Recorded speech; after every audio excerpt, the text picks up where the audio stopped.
Alright, what's going on, guys? Trev back again, here to bring you another video. This one's going to be doing your Daily Walking Dead video for today. First one for this one is we're going to give our thoughts on a recent interview with Lennie James, who said that he hated being part of the Walking Dead cast this season for Season 7.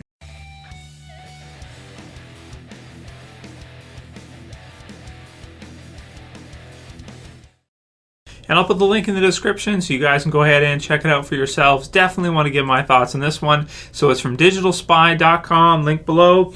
Says Lennie James hated being a part of the Walking Dead cast. Quote unquote, I swear to God, it was horrible. Morgan actor wasn't a fan of splitting them up either. So we get into it. I swear to God, it was horrible. And it was the same for everybody. He said this season, everybody's had more time off than they have ever had, but it was horrible. I hated it. So let's stop right there first, and let's get into what he probably means by that, or how I would break that down, or what I think about that. So I think he's talking mostly about the bottle episodes, because if you look at this whole season, of course, The Walking Dead being 16 episodes and extensions, so you have some episodes that are extended by half hour, some by 10 minutes. A lot of ones this year, they've done a lot more than usual, where they'll extend it by like an extra scene or two, so it'd be like an extra 5 or 10 minutes.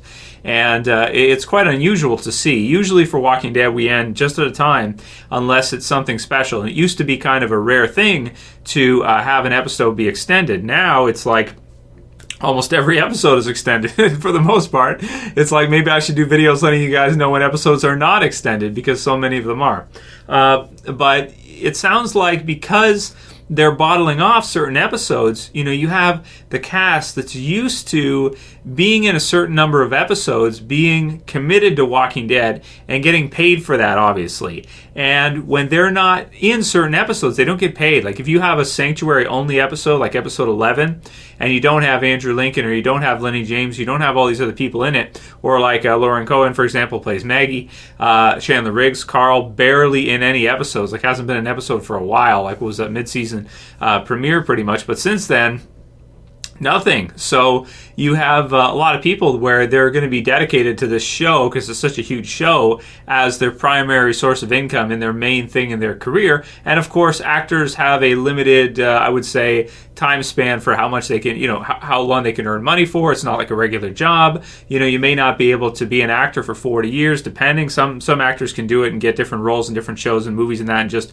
continue all the way through. But they have, it's kind of like being like a player of maybe a sport. They get hot for a while, and that's when they got to make their money. After a certain amount of time, it can be a little bit difficult, especially when they get into their 50s or 60s. Maybe they're playing older roles, that kind of stuff. Maybe it works for some of them maybe not. So it's that kind of a career where they're not locked into a 9-to-5, and they're not getting paid consistently where they're going to get a paycheck all the time. It's more entrepreneurial, right? So they're just, you're not really sure. You get a contract or whatever, you get a movie deal, you get a TV series, and you make a certain amount, but it's hard to predict what that's going to be, going in and before. And then you may have layoffs where you don't have any kind of work for a while, until maybe your agent or what have you finds another show or movie for you to work on. So this is something that we haven't really heard from this season, and I love this interview. You guys got to check this one out for yourselves, because it sounds like the bottling up isn't just necessarily not something that's great for us as fans. It makes the show a little bit less exciting, I think. But it also sounds like they're not paying every single actor, obviously, straight through. So compared to earlier seasons, where maybe you'd have Rick in most episodes, there'd be very few episodes that wouldn't have Rick in them. You can have actors like Andrew Lincoln, or here in this case Lennie James, where he's only getting paid for a certain amount of episodes, and he's mostly committed to the show, versus he can work on some other show that maybe isn't at the level of Walking Dead, like Low Winter Sun, where he gets paid all the time for almost every episode, versus a huge show like this, where you would think that he'd probably make a lot more money. Possible maybe he's making less money because he's not in as many episodes. Don't know what the details are. Don't know how much he's getting paid exactly, right? That's not public information, but it's possible if maybe he was in every episode of a certain show getting paid every week versus Walking Dead, even with Walking Dead money, maybe he did better with another show. So anyway, just to get my thoughts on that, it's kind of crazy because I never really thought about the actor's point of view from that. AMC, of course, saving money because they don't have to pay everybody for every episode, but at the same time, the actors, obviously, they want to get paid, of course, as any employees do. If you guys have jobs, you want to get paid. Everybody needs to get paid. You just didn't see anybody because we filmed The Kingdom in a completely different area where they were filming either Alexandria or Hilltop or where the Saviors were. No one was close to each other. James revealed that with so much time off, he flew back and forth from Atlanta, where The Walking Dead films, to his home in London several times, there was one point where I had 3 episodes off, and I'm like, I'm just going to go and see my kids. What am I doing in Atlanta for that amount of time? So I would leave town, and that was exactly what everybody else was doing. So just go and then come back, almost like you're doing like some kind of minor role or something, like you're just in a little bit here and there. No one was around, and that's another thing too we should probably focus on for a minute too, right? Because you're as a part of being a part of a cast, you get to know each other and that kind of thing. You're part of a camaraderie, and then they split up all the communities, and you barely get to see anybody. So this season, Lennie James has been totally at the Kingdom, 100%. Or in and around the Kingdom, right? So he probably has an interface with almost anybody else except for the episode when Rick and the others, come to see the Kingdom and that. So it's kind of like that would be for them like once maybe like one episode for like the whole season. That's kind of crazy if you think about it. No one was around. I didn't see Andrew Lincoln, who plays Rick Grimes, for 6 weeks. And in the end, when I saw him, we were both on a plane back to London to see our families. That's funny. So they see each other on a plane. You just didn't see your mates. So aggravated was James. He ended up taking his complaints to showrunner Scott Gimple. I'm not a complainer, but I complain about it every day. Nice. I said to Scott, I see what you're doing. I really respect you, but don't ever do this to me again. Ooh, because I hate it. That's kind of rough. Especially come from Morgan, because we know what he looks like when he's angry, and he's kind of scary. I just did it. At least he scares Gavin from the looks of it, and some of the others too, Ezekiel and us too. I just didn't see people, and then there's whole bunches of people at the wrap party that you've never met. It's like, who are you? I don't know you. Where are my mates? It was horrible. I hated it. Oh, that's crazy, man. So I like that he's being so candid about it. He's just telling us, he's just like letting it out in the interview what happened and what's going on. There we go, right?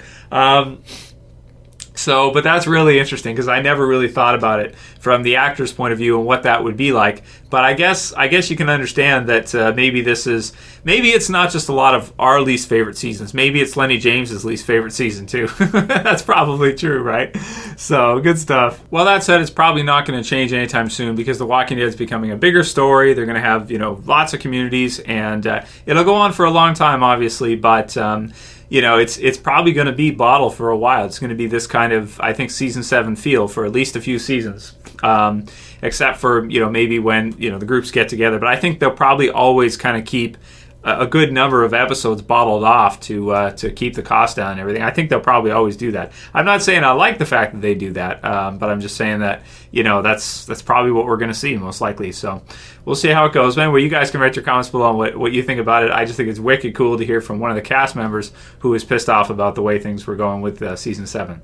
Trevschanrules says, "Hey Trev, can you please do a video on Morgan's journey from the beginning of season 1 up to until season 7, episode 13, because things have now come full circle for his character." So Morgan's journey is, I think, is really fantastic. I'll go through this one kind of quick because I could probably do a whole video on it, but on just character spotlight and give my thoughts on why he's one of my absolute favorite characters in the series. He is. I mean, and I also applaud Lennie James on sticking with the show because if you think about it, he's had a lot of other projects in the meantime that he's been a part of Walking Dead. 7 years, of course, since season 1 to season 7. Going into season 8, of course, they'll be starting filming on that, this year, obviously, later on this year. It's pretty great that he's stuck with it and that he's been willing to come back and do all this kind of stuff to continue having the character be alive in the zombie apocalypse. The character itself, I mean, He's a really cool character, one of the first ones we meet in the series, right up there with Shane. And then I like Morgan's journey versus a lot of other characters because a lot of it's off screen. He goes away, and then we don't see him until season 3 when he kind of comes back. We hear the radio walkie-talkie, and he comes back in clear, and then we kind of don't see him. He kind of goes away, comes back in season 5, which is part of what I think made season 5 really great. It was really exciting to see him come back and see what he had. We learn about his skills with the staff and all of that, and then we see kind of the flashback sequence in season 6 with Here's Not Here, and some fun parts with him throughout season 6, getting to film with the other people, of course, right, with a lot of these sequences and JSS and stuff like that. Really cool. And then this season, episode 13, one of the absolute best episodes with Morgan that we've had, which really allowed him to be our A character for that episode, carry the episode, and it worked out really, really well. I really loved it. It's one of my favorites from the season for sure. So it definitely ups Morgan as a character to see him kind of come back full circle. I mean, I think you can go like... So in the beginning, he kind of loses his mind. He loses everything, and he goes to one extreme, which is he's totally lost his mind. He's ready to clear everything and everybody, and just no matter what, he's totally gone, I would say, insane. To he kind of goes back the other way to where he starts acting like, I don't want to say like a perfect person, but very idealistic, very extremely optimistic, and viewing the world in a light that, unfortunately, like a black and white type of light, which... In reality, unfortunately, doesn't hold up, as he has to kill to defend Carol, and of course he doesn't want to kill. It's against his philosophy, but his philosophy is very idealistic, and it breaks down in the world that they live. And then so he kind of becomes the thing he hates a little bit, and he kind of goes back full circle to that kind of crazier mode, but more in check, it seems, and it being more sharpening the spear to go from kind of the blunt bow staff to represent kind of the peaceful side, and then the spear to represent the clear side. So from peace mode to beast mode to peace mode to beast mode. At least from the beginning, he's actually pretty badass in the beginning too. He's not that kind of extreme peace type of monk character, I suppose, that he becomes later because of Eastman. But I think that Gimple, one of his biggest strengths for sure, because he did say in Talking Dead that he wrote, it sounds like he wrote pretty much everything to do with Morgan for the most part. I think his strength is to show character development. One of the things he does absolutely the best when he's writing episodes. He wrote the Shane stuff, and at least a lot of it, save the last one and episodes like that. I think his biggest strength is to write characters transformation change. So to write characters over time in TV series and get to see them change and adapt and evolve and grow. I think that's why he's an excellent person as the showrunner, or if not the showrunner, at least one of the writers, because he comes up with some of the best stuff and he shows some of the best character transformations that I haven't really seen in too many series outside of maybe Breaking Bad is another series where you get some really great character transformations from Walter White and some of the other characters as well too. And I mean, lots of shows you have character development, but it's rarely done as well, I want to say, as where Gimple does it with Walking Dead, with Shane, Morgan, and even Rick too, I want to say, and maybe Daryl in some ways, and Carol as well, who's getting it back as well too. Next one is, do you think Carol will go out in a blaze of glory during All Out War, perhaps at the end of Season 8? So do I think that Carol will die at the end of Season 8, in a blaze of glory during All Out War? Well, we should have at least one big character death next season in All Out War. And God, I hope it doesn't get spoiled. Please don't let it get spoiled. Because, I just want to see, whoever's going to be killed off in during All Out War, because it's a war. I just hope they're able to keep it under wraps, that would be really cool if they could. They probably won't be able to, but it'd be cool if they could.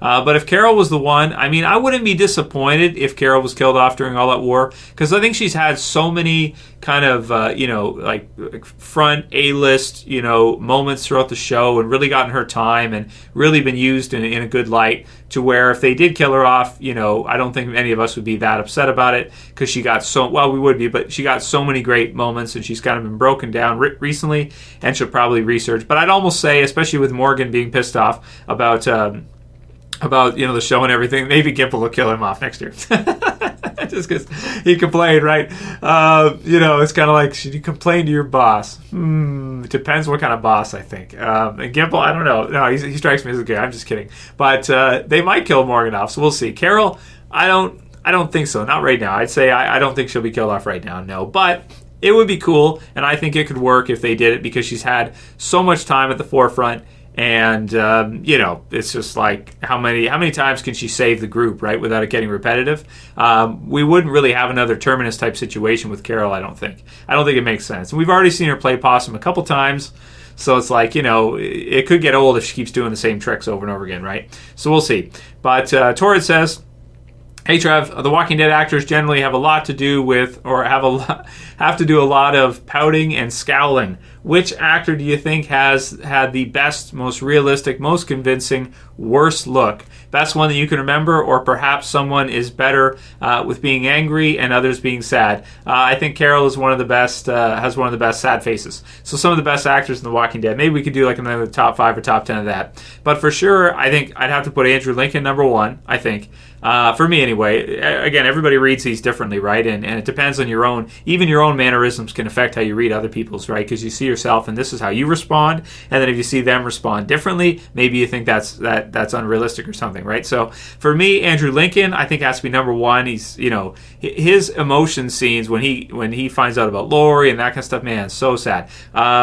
Lauren Cohan, of course, when she goes through, it's almost like the characters that go through the worst shit, right? So, of course, when she loses Glenn at the beginning of the season. Lennie James, amazing as well, too, of course. He kills it all the time, for sure. He's incredible. And, I mean, there's so many others, right? Melissa McBride, like you said. And who else is really good at showing sorrow or loss?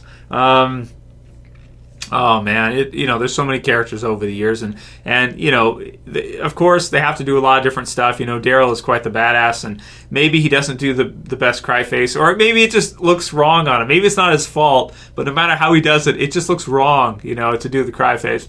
He's still one of my favorite actors though in the show because, and I might have to put him top 5 still because he's so great for that kind of action, you know, oriented zombie apocalypse, you know, got the crossbow type thing.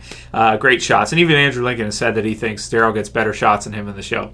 So, I don't know. It's up to you guys, but you can write your comments below. Who's your number 1 for the best sad face? I'll go with Andrew Lincoln for that one. Storm Shadow says, Q&A, do you think Morgan will die this season? In an interview, he said he hated being on set because people were so scattered and told Gimple to never do that to him again. So, thank you, Storm Shadow. That's where I looked up the article and I got the idea for this video.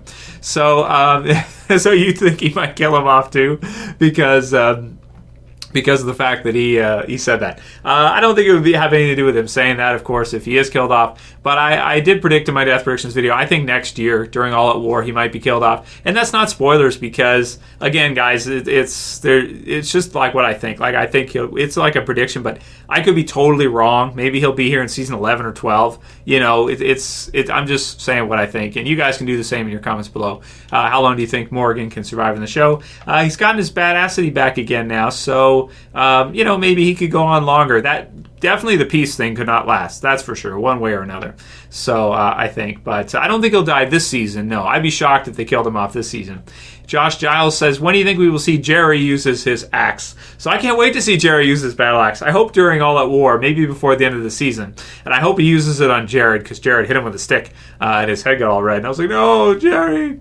So I'm hoping he gets to use it on Jared, but we'll see how that goes. And yeah, let's wrap it up for today, guys. So, as usual, if you liked the video today, leave a question below for the Q&A. So thumb up the video, share it, favorite, leave a comment. Let me know what you think about Lennie James and how you're feeling about the show, and you know, what you think about his situation and the others working on the show with regards to them splitting them off and bottling things up.